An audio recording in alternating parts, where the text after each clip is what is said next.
किसान भाइयों नमस्कार, मैं उन्मेष डहरिया, फिशरीज ग्रेजुएट एंटरप्रेन्योर और आप देख रहे हैं ऑस्कर फिशरीज।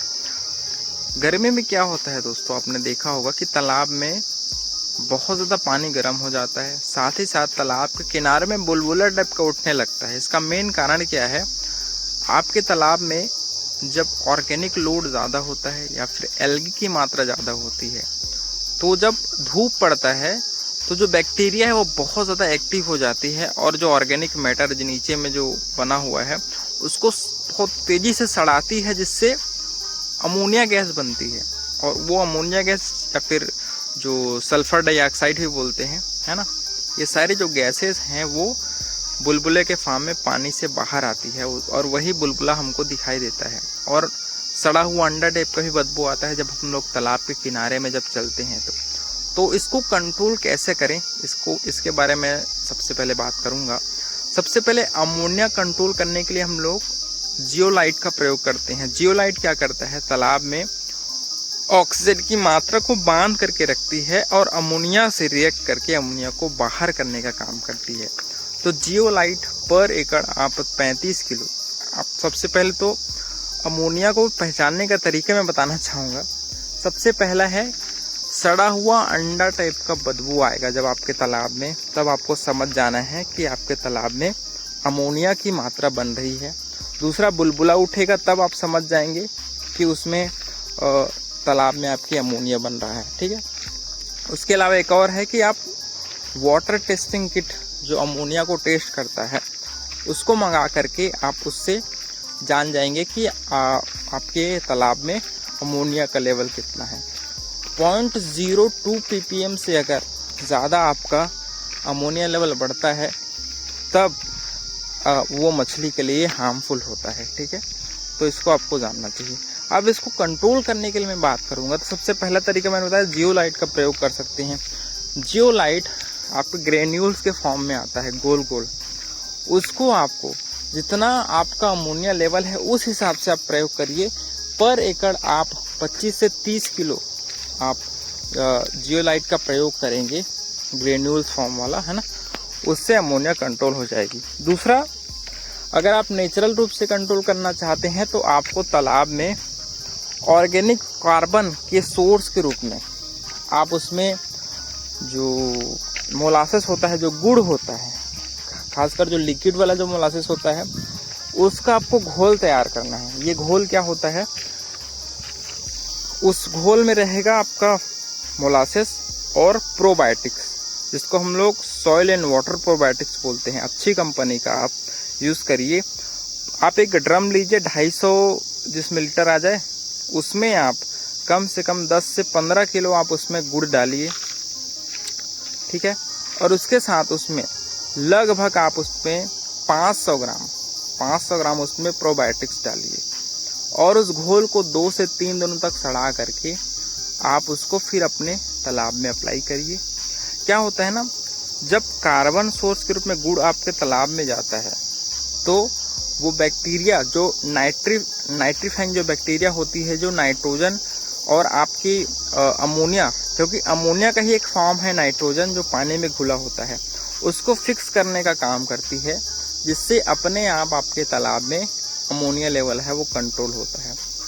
जो नाइट्रीफाइंग बैक्टीरिया है, जो गुड बैक्टीरिया है, वो तालाब के एनवायरनमेंट को क्लीन करने में और अमोनिया लेवल को कंट्रोल करने में बहुत बड़ा रोल साबित करता है। इसी वजह से आपको कहा जाता है कि आपको महीने में कम से कम 2 से 3 बार जो घोल मैंने बताया है उसको आप तैयार रखिए और तालाब में कम से कम 2 हफ्ते में एक बार आप ज़रूर अपने तालाब में इसको अप्लाई करिए। ठीक है। दूसरा तरीका है दोस्तों, आप तालाब में एरिएशन लगा सकते हैं। एरिएशन से क्या होता है, जितने भी ऑब्नॉक्शियस गैसेज हैं, चाहे सल्फर डाइऑक्साइड हो गया, अमोनिया हो गया, ये सारे हैं, वो जब एरिएशन, तालाब में ऑक्सीजन की मात्रा जब ज़्यादा होती है, एरिएटर हम जब तालाब में लगाते हैं तो ऑक्सीजन की ज़्यादा मात्रा होने की वजह से अपने आप इनकी जो सॉल्युबिलिटी है वो लो हो जाती है और ये अपने आप तालाब से बाहर चली जाती है। क्योंकि एरिएशन से क्या होता है, पानी मिक्स होता है और जो ऑब्नॉक्शियस गैसेज है वो वातावरण में अपने आप मिलने लगती है।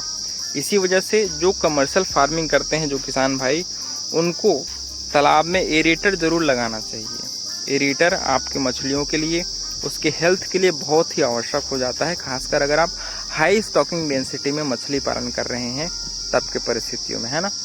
और तीसरा तरीका है दोस्तों, तालाब में चूने का प्रयोग कर सकते हैं। देखिए, चूने में कैल्शियम की मात्रा होती है। जब आयंस आपके तालाब में अच्छी मात्रा में उपस्थित होती है, खासकर आपके कैल्शियम आयंस, है ना, तो उससे पानी का इन्वायरमेंट अच्छा होता है, अमोनिया को बनने में टाइम लगता है, और आपकी कैल्शियम की मात्रा आपकी मछलियों के बोन के हेल्थ के लिए बहुत ही आवश्यक होता है। तो पानी के इन्वायरमेंट, मछलियों के शरीर के लिए कैल्शियम बहुत ही ज़रूरी है। इसी वजह से आपको तालाब में चूने का प्रयोग निश्चित रूप से करना चाहिए। आप हफ्ते में 10 दिन में एक बार भी आप, मैं तो सलाह दूंगा कि आप महीने में एक बार कम से कम आप पर एकड़ लगभग 20 से 25 किलो चूने का प्रयोग ज़रूर करिए, ताकि तालाब में कैल्शियम पहुँचे। और कैल्शियम आपके जो ऑक्सीजन की मात्रा को भी तालाब में रोकने में मदद करती है। इसी वजह से चूने का प्रयोग आपको हफ्ते में एक बार ज़रूर आपको करना चाहिए। दूसरी बात, जब हम लोग तालाब की गहराई बढ़ाते हैं तो तालाब के निचले हिस्से में एल्गी की मात्रा बढ़ जाती है, शैवाल की मात्रा बढ़ जाती है, और उसके सड़ने से भी तालाब में बहुत ज़्यादा अमोनिया बनता है। तो अगर आप तालाब की गहराई थोड़ा कम कर देंगे, मान लीजिए आपका तालाब में 8 से 10 फीट पानी है, तो मान लीजिए आप उसको 7 से 8 फीट तक अगर मेंटेन रखेंगे तो तालाब के निचले हिस्से तक आपके जो एल्गी है वो, उसमें लाइट है वो पहुंचेगी और उनको सड़ने नहीं देगी, जिससे आपकी अमोनिया लेवल है वो कंट्रोल रहेगी। ठीक, इसके अलावा सबसे आसान तरीका है कि आप तुरंत तालाब में नया पानी डाल करके जो अमोनिया लेवल का जो कंसंट्रेशन है उसकी मात्रा को आप डिज़ोल्व कर सकते हो, उसकी मात्रा को आप कम कर सकते हो। नया पानी आपके पुराने पानी के साथ मिक्स करके उसमें जो अमोनिया बना हुआ है उसकी मात्रा को कम करती है, जिससे अच्छा ऑक्सीजन आपके मछलियों के शरीर में पहुंचता है और पानी का जो तालाब का इन्वायरमेंट है वो भी क्लीन होता है। तो नया पानी आप रेगुलर अपने तालाब में ज़रूर डालिए, वाटर को एक्सचेंज करते रहिए, ताकि जो भी मछली का जो वेस्टेज है वो बाहर निकलता रहे, वो घुलता रहे। और जो क्या बोलते हैं उसको, एक मशीन है जिससे तालाब का जो निचले हिस्से में जो स्लज बनता है उसको रिमूव किया जाता है। उसका नाम इमर्सन कुछ है, इमर्सन मेरे को नाम याद नहीं आ रहा है, एक मशीन है। तो उस मशीन को मेरे को याद आएगा तो उसका फ़ोटो मैं ज़रूर डाल दूँगा, उसका ज़रूर प्रयोग करिए। निचले हिस्से में जो स्लज बनता है उसको ख़त्म करने में, उसको बाहर फेंकने में उस मशीन का बहुत बड़ा रोल है। तो ये 5-6 तरीके मैंने बताए हैं अमोनिया लेवल को कंट्रोल करने का। आशा करूँगा कि आपको जानकारी अच्छी लगी हो। अगर आपको ये जानकारियाँ पसंद आई होगी तो वीडियो को लाइक ज़रूर करिए। ऑस्कर फिशरीज पर नए हैं तो चैनल को सब्सक्राइब करना बिल्कुल मत भूलिएगा। मिलते हैं अगले वीडियो में, तब तक के लिए बड़ों का सम्मान करिए, छोटों को प्यार करिए और खुद का ढेर सारा ख्याल रखिए। Thank you, thanks for watching.